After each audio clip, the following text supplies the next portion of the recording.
Well, I would say Operation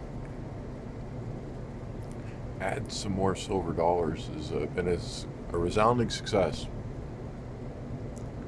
I'm using a different camera right now because this one seems to have better noise canceling mic on it. I'm going to test it out because the furnace is running behind me, and I think this one cancels it out, which is great. We're getting into evening here.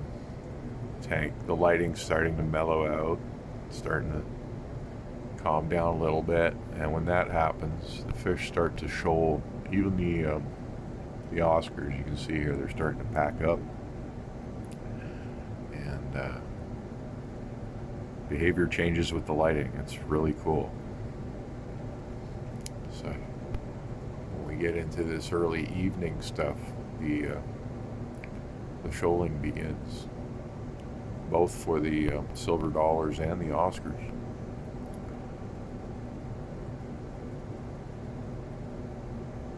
Like, it gets more extreme.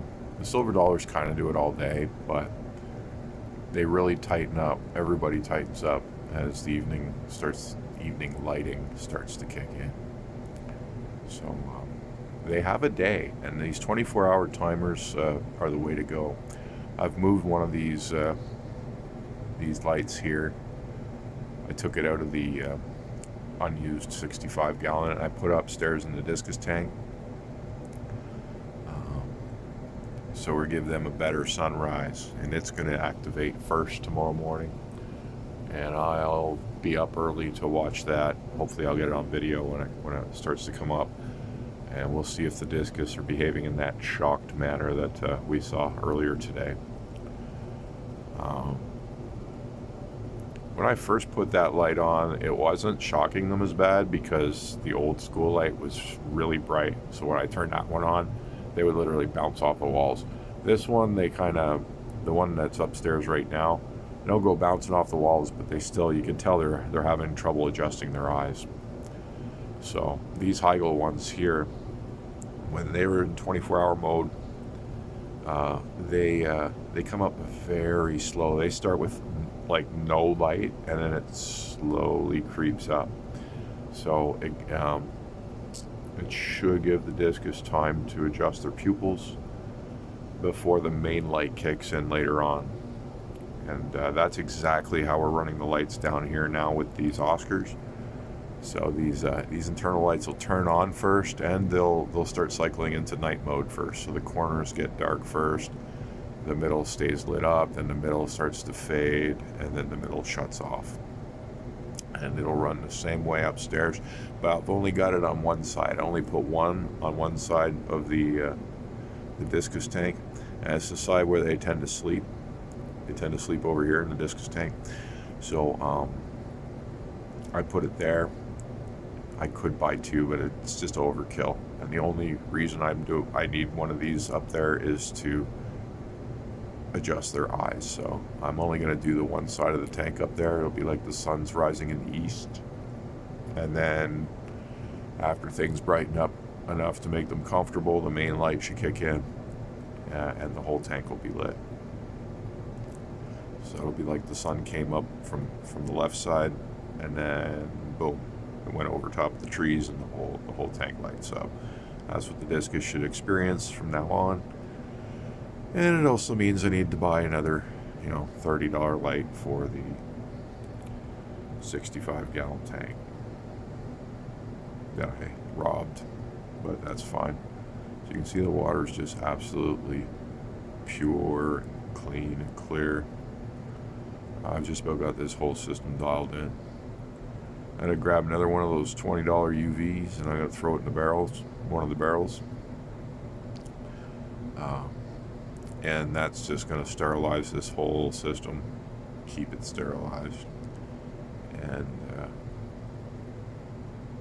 OP sterilization is how you do it. When you take all these precautions, you get to overstock your tank. And overstocking your tank, look at that. Look at that. It's beautiful. It's absolutely beautiful. lot of people would only run 2 or 3 Oscars in this tank and call it quits because they'd be afraid everyone would hate them if they did more. But I'm accommodating this situation. That's why I get to do it. And everybody's going to stay healthy, and the water's going to stay just like that. And when I get it dialed in, even with all of these fish, I'll only have to do a water change every 2 weeks. Yeah, if I want to be lazy, I could wait 2 weeks. I could probably even wait longer, but I'm not that kind of guy. Right now, it's a weekly thing, and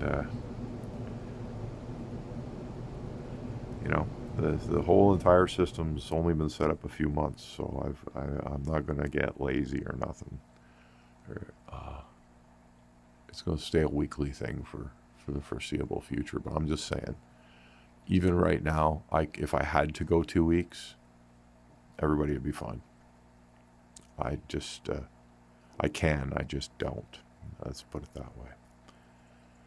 And the longer the system runs, the longer that window gets. And that's the beauty of a high volume setup.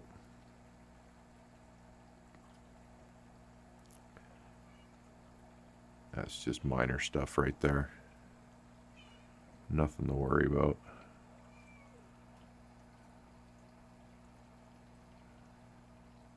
I absolutely love this tank. We'll have a few more fake plants though. A couple of them got delayed.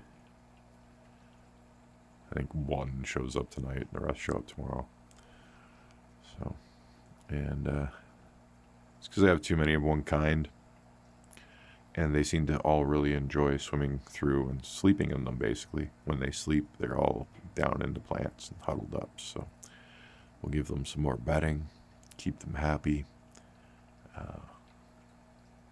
This way they don't fight over the same spot because they have similar spots everywhere they go.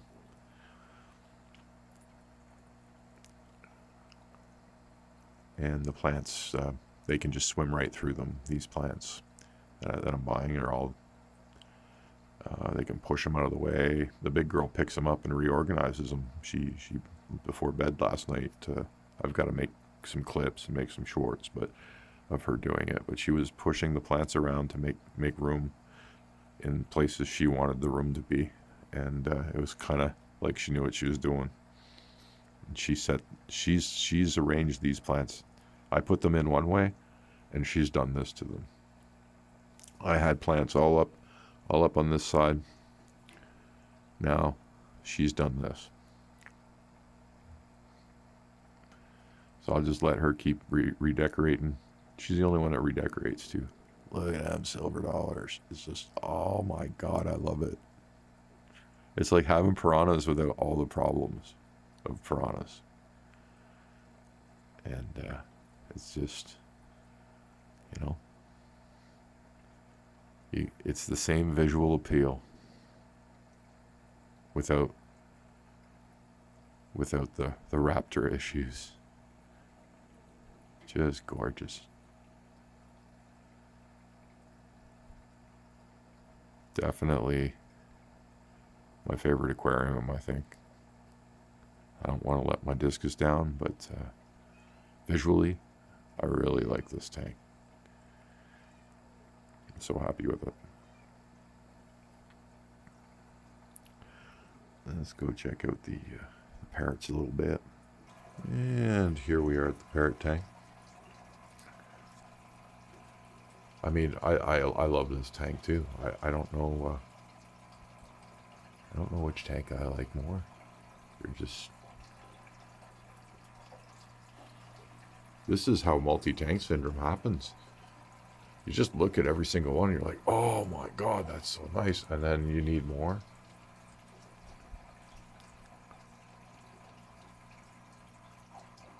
But there's no more tanks in my near future. I have tanks upstairs to still set up, so, but they're smaller ones. They're going to be used for hospital tanks and rearing fry and that sort of stuff. So it's more more breeding stations, I guess you could say, in the 30-gallon size range. I got some work to do there, but again, it's money, and money doesn't grow on trees. I wish it did. I wish it did. It would be absolutely phenomenal if it did grow on trees, but it's not the world we live in. So get the fish to start breeding, I can start creating a little bit of return off them, then I can continue to expand a little faster. But for now, we have to pace ourselves. And I'm happy with the progress. The progress has been really good lately. And it's tough to keep up the momentum sometimes, but where there's a will, there's a way.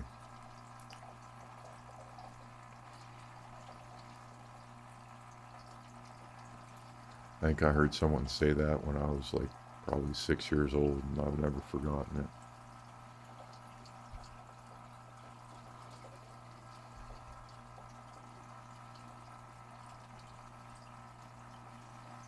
Can't remember exactly who said it. It was probably one of my parents. It's definitely something they say, so.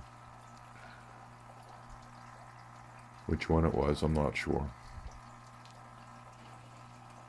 They both always said the same things, so. I love those little angels. They're growing real nice. One of them got sucked into a sump and has some fin damage. But he's healing. It's the one on the left. He's grown most of it back. He chopped the top off. He didn't make that mistake twice. But I had to keep them down there in the 75. They were too small for that. I was definitely worried about them getting sucked in, but we got them through. Now they can exist in the community tank, because they were like newly born fry when I bought them. They were so small. They had to be like 3 weeks old tops. So now they can compete and survive safely with these other fish. They probably would have gotten killed otherwise, so we grew them out for a month in the 75, and they're so bright white and so dark black. I can't wait to see them grown out.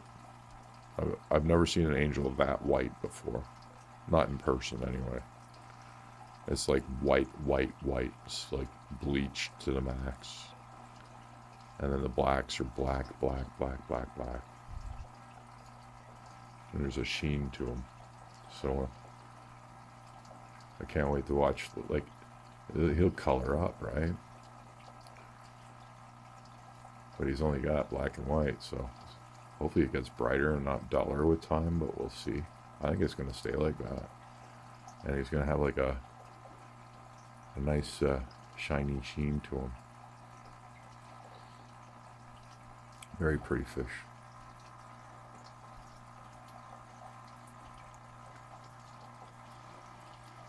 So we got 2 of those. Maybe there'll be a pair. Who knows? We got 3 Congo tetras. We got 3 Severums. We've got 2 red-tipped Honduran red-tips. It's these guys here. The male's actually starting to turn red. Oops, where'd he go? I lost him. I zoomed a little too quick. 50x zoom there. There he is. He's starting to turn red. His back tail and his bottom belly.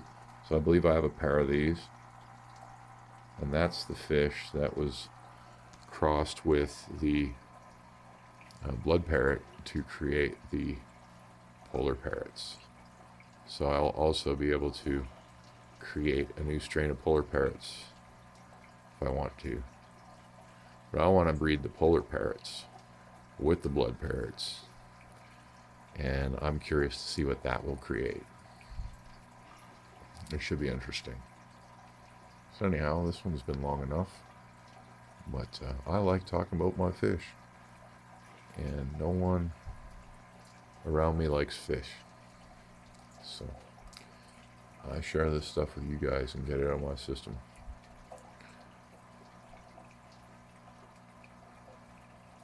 Because no one else gives a crap. Have a wonderful night, guys. Thanks for watching.